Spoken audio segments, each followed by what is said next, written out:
erotic depictions can be traced back to hundreds of years ago.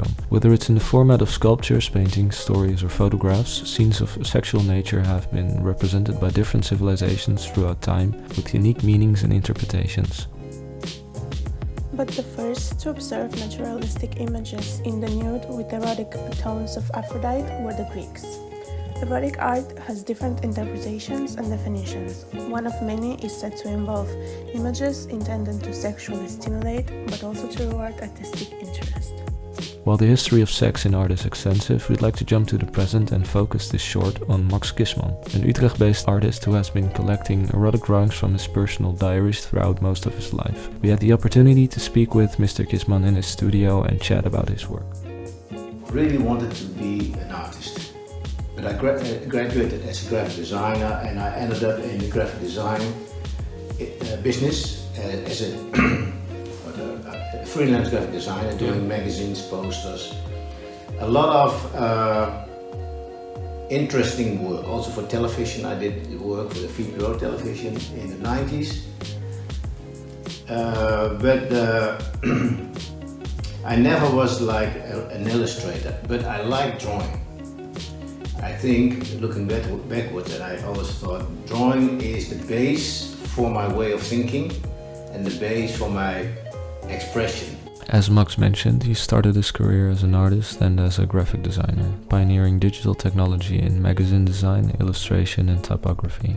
His early work was frequently featured on concert posters and in magazines. Furthering his expertise in graphic design and typography, Max taught at the Gerrit Rietveld Academie, the Utrecht School of Arts, and the Jan van Eyck Academie in Maastricht. A few years after, Max became chief graphic designer for VPRO television in the Netherlands and got involved in interactive media for the VPRO's digital arm and the online magazine Hotwired in San Francisco. In the late 90s, Max moved to the US and worked for various clients in the United States and the Netherlands. He also taught at the California College of Arts and UC Berkeley Extension in San Francisco until 2005. As a part of his artistic body of work, Max started recording fragments of his life in the form of daily drawings he would do in his diary. Going all the way back to 1986, he drew experiences, fantasies, and thoughts while living in Barcelona, also in the US and the Netherlands, and still draws in his diary to this day.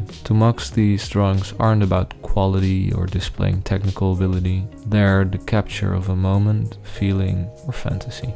And so these are the original drawings which I've used. So I started these books to have at least one event a day which I made a drawing of. So this is my drawing of 24th of June in 1998 when I was living in the United States. Max's sex-only collection consists of 35 years worth of daily diary drawings, compiled to only depict sexual themes, hence the name sex-only. It came to fruition when a friend of his was interested in compiling some of his work. When the sexually themed drawings of Max's diary came to his attention, he asked Max to send him all and any drawings from his diary with sexual themes. This resulted in thousands of pages of Max's unfiltered sexual experiences and fantasies, eventually compiled to a collection of over 250 images. The collection is organized chronologically and by art style. Max liked to switch up his art style to fit the scene, emotions, and thoughts he had at that particular moment. Some of the styles he uses are a rudimentary, almost sketch-like style, an illustrative style that displays some more technical abilities, which he mostly used for sexual fantasies, and an observative style where he draws as if glancing at a sexual experience of his from bird's eye view.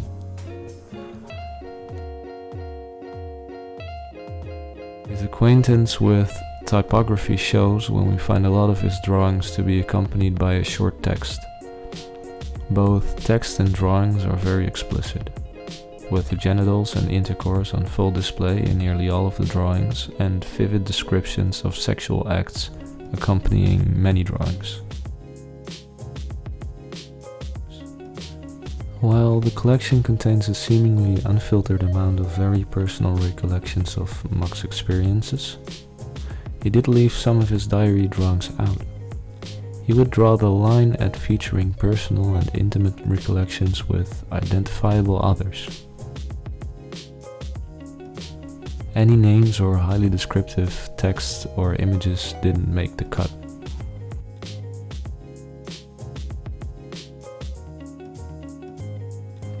While the book does solely contain images of sexual nature, themes of intimacy, relationships, and emotional balance are also displayed. As mentioned before, Max's work was featured in many magazines, and among them was Emigra magazine. The magazine featured both written and visually designed art by numerous authors and prides itself in being a collective materialization of the values, attitudes, and beliefs of its contributors.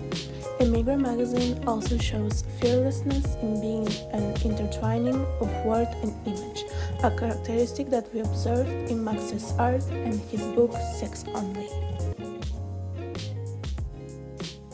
Important to me to be, in a sense, in a human way, open to what concerns me, in a personal way, in relationship with people, and that it would be beautiful when it would be open to discuss it, to show it, not too provocative or not to exploit it, but as a part of daily life, in the emotional sense.